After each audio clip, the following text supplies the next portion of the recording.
Hi guys, welcome back to our channel. Hope ಎಲ್ಲರೂ ಚೆನ್ನಾಗಿದ್ದೀರಾ ಅಂದ್ಕೋತೀನಿ. ನಾನು ಆ್ಯಕ್ಚುಲಿ ನನ್ನ ಪಾಪಗೆ 9 ಮಂತ್ಸ್ ಇದೆ ಅಂತ ಅನ್ನೋಲ್ಲ. ಸೊ ಒಂದ್ಸಲ ಬೆಂಗಳೂರಿಗೆ ಬಂದೋಗೋಣ ಅಂತಂದ್ಬಿಟ್ಟು ಬ್ಯಾಂಗ್ಳೂರಿಗೆ ಬಂದಿದ್ದೀನಿ. ನನ್ನ ಪಾಪಗೆ ಹೊಸ ಜಾಗ ಆಗಿರೋದ್ರಿಂದ ಅವ್ನಿಗೆ ಸ್ವಲ್ಪ ನಿದ್ದೆ ಬಂದಿಲ್ಲ ಅನಿಸುತ್ತೆ. ಬಸ್ಸಲ್ಲೇ ಚೆನ್ನಾಗಿ ನಿದ್ದೆ ಮಾಡಿದೆ. ಒಂದು 5:30ಗೆ ಎದ್ದಿದ್ದ. ನೋಡಿ ಈಚೆಗಡೆ 6:30 ಕರ್ಕೊಬಂದೆ.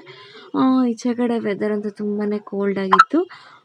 ಕೋಲ್ಡಲ್ಲಿ ಕಾಫಿ ಕುಡಿಯೋಣ ಅಂತ ಹೇಳ್ಬಿಟ್ಟು ಮಾರ್ನಿಂಗೇ ಹಾಲು ತಂದುಬಿಟ್ಟು ಕಾಫಿ ಎಲ್ಲ ಇಟ್ಕೊಂಡು ಬಾಲ್ಕನಿಯಲ್ಲಿ ಬಂದುಬಿಟ್ಟು ಕಾಫಿ ಕುಡಿತಾ ಇದ್ದೆ. ಅವನು ಅವ್ರ ಅಪ್ಪನ ಹತ್ರ ಕೊಟ್ಟಿದ್ದೆ.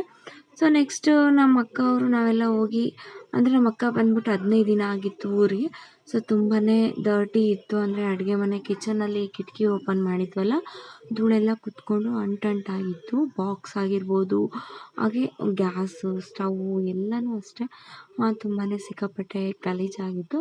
ಸೊ ಅದಕ್ಕೋಸ್ಕರ ನಮ್ಮ ಅಕ್ಕವ್ರು ಟಿಫನಿಗೆ ರೆಡಿ ಮಾಡ್ತಾಯಿದ್ರು. ನಾನೆಲ್ಲ ಕ್ಲೀನ್ ಮಾಡಿಬಿಟ್ಟು ನಮ್ಮ ಅಕ್ಕವ್ರು ಟಿಫನ್ ಮಾಡಿದ್ರು. ನಾನು ಚಿತ್ರಾನ್ನ ಹಾಗೆ ಉಪ್ಪಿನಕಾಯಲ್ಲಿ ಟಿಫನ್ ತಿಂದು ನೋಡಿ ನನ್ನ ಪಾಪ ಎಷ್ಟು ಚೆನ್ನಾಗಿ ಆಡ್ಕೊತಿದ್ದಾನೆ. ನಿದ್ದೆ ಮಾಡಲಿಲ್ಲ ಅಷ್ಟೇ, ತುಂಬಾ ತುಂಟಾಟ ಹಂಗೆ ಆಡ್ತಾನೆ ಇದ್ದಾನೆ. ತುಂಬ ಖುಷಿಯಾಗೇ ಇದ್ದ ಅವನು. ನೋಡಿ ಹೊಸ ಅವತಾರ ಎಲ್ಲ ಕಲ್ತಿದ್ದಾನೆ, ನಾಲ್ಗೆಲ್ಲ ಅನ್ನೋದು, ಹಾಗೆ ಮಾತಾಡೋಕ್ಕೆ ಬರ್ತಿದ್ದಾನೆ. ಅಮ್ಮ ಅನ್ನೋದು, ಒಂದ್ಸಲ ಅಜ್ಜಿ ಅನ್ನೋದು.